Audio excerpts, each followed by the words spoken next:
As our government and media tells it, something very strange is happening in the war in Ukraine. For some reason that is very unclear, Russia continuously does the job of Ukraine and of the United States and of NATO in attacking itself, constantly destroying its most vital resources and bombing its most critical infrastructure.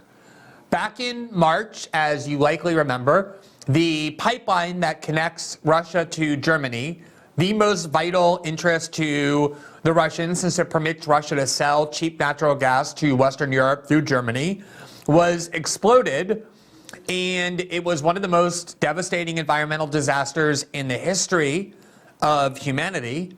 For some reason, people who claim that climate catastrophes are the most existential threat we face cared very little about this episode or who did it. And almost immediately, Western officials dispatched Western media to announce that the most likely candidate bombing the Russian pipeline was the Kremlin. And for days, in fact, weeks, this claim that this was a false flag operation, that it was the Russians who actually blew up their own pipeline, persisted, even as the United States had for months explicitly and openly threatened that it would do exactly that if the Russians invaded Ukraine. And even as the United States celebrated the explosion of the pipeline, Western media outlets, American media outlets as well, continued to try and convince you that the Russians were the ones who did it.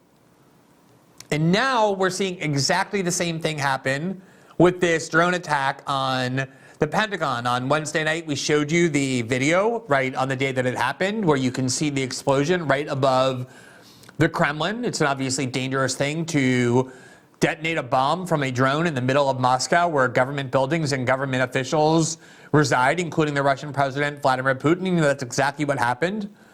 The Russians did what you would expect them to do, what I think all natural, rational people would assume, which is accuse the country with whom they're at war, Ukraine, of having carried out the attack at the explicit direction of the paymasters of the war for Kiev, which is the United States government.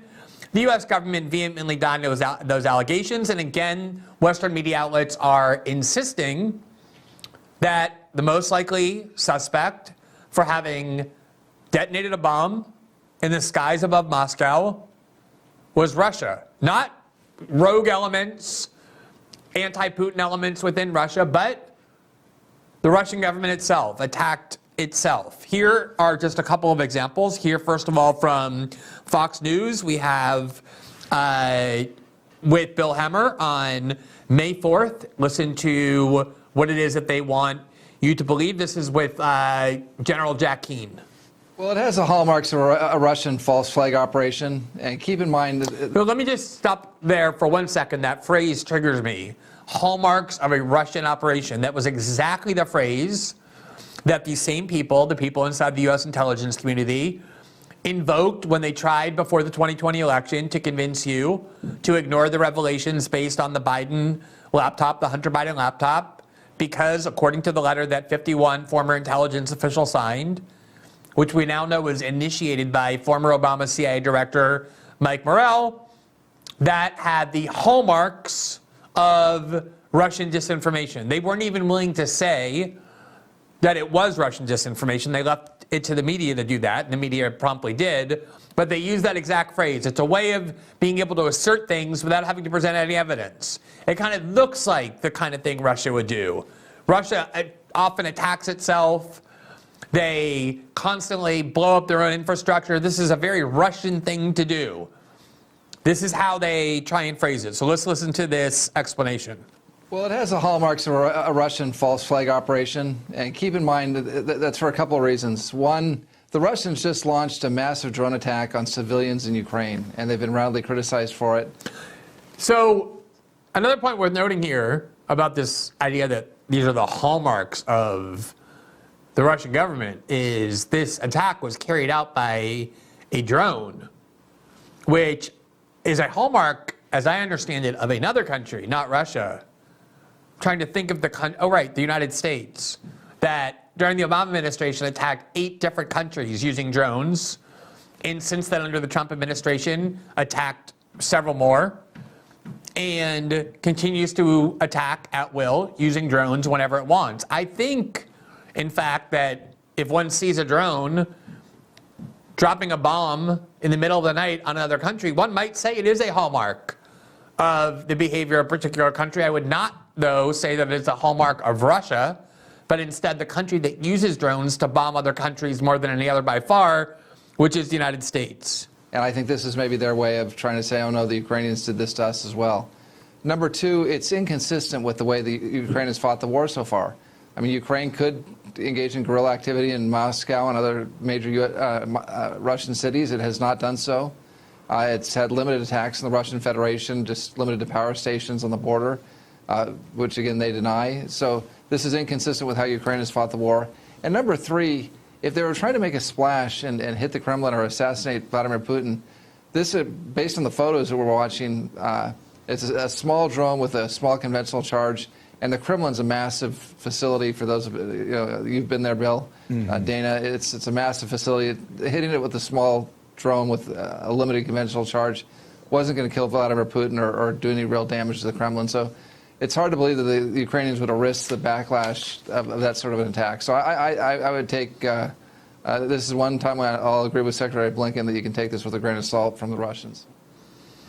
All right, first of all, the suggestion that it's somehow unusual that there's agreement between the Biden administration and these militarists from the Republican Party who often appear on Fox is a joke. They have complete agreement on most major foreign policy issues, including the war in Ukraine itself and the U.S. support for it. It's not, oh, this is the one time. I'm going to go ahead and agree with Secretary Blinken. They are in full agreement constantly on all of these questions, all the time. There was 1 hour on Fox where there was disagreement expressed with this war. That was called the Tucker Carlson Show, or the Tucker Carlson Tonight. That no longer exists. There's still a couple of pockets here and there on Jesse Waters' show and Laura Ingraham's show. But by and large, Fox News, during the day, the kind of people they put on are in full agreement with the Biden administration, just like the Republican Party establishment is in full agreement as well. But here they are, just trying to look into the camera like it's the most normal thing in the world. Like the most obvious explanation here, so obvious, is that Russia attacked itself. They're not saying like, maybe we should investigate that possibility, hold open the they're saying, obviously this is what it is. All signs point to Russia attacking itself. Here on CNN is the same thing taking place with former Obama CIA Director Leon Panetta. Here's what he tells Jake Tapper.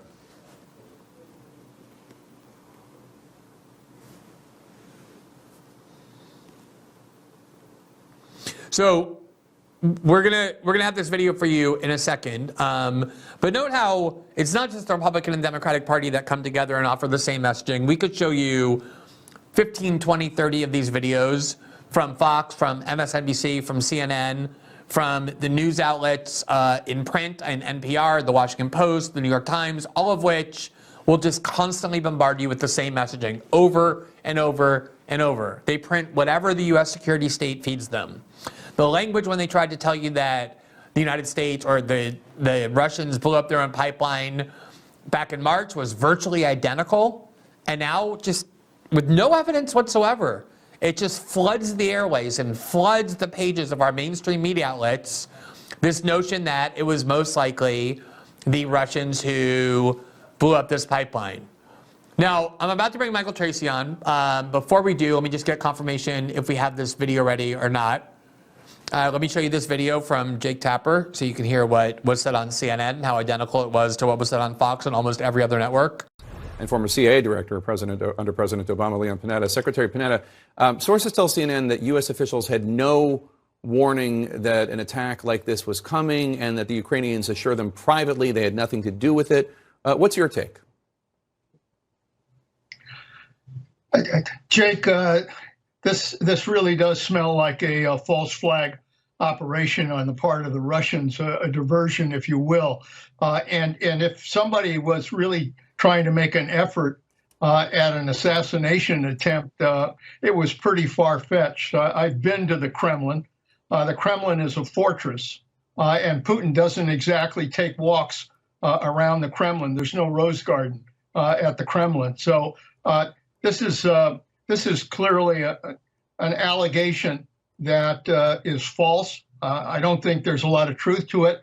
And at most, it probably is one of these diversionary things that kind of marks the beginning of the spring offensives that we're going to see pretty soon. So, yeah, that was good.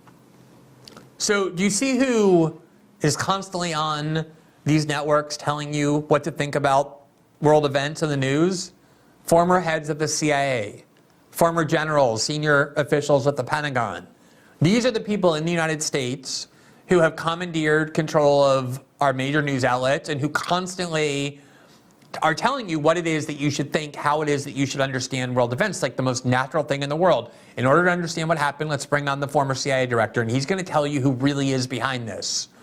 And with no evidence at all, they just use this phrase, false flag, that if you use in any other context to suggest that maybe the United States government is responsible for an attack that they're blaming on others, you will be instantly relegated to the fringes as a conspiracy theorist. You will have your career destroyed for even suggesting there may be such a thing as a false flag operation when carried out by the United States government. But look at how casually they assert that when it comes to Russia. I'm just going to show you a couple of examples here before we bring on.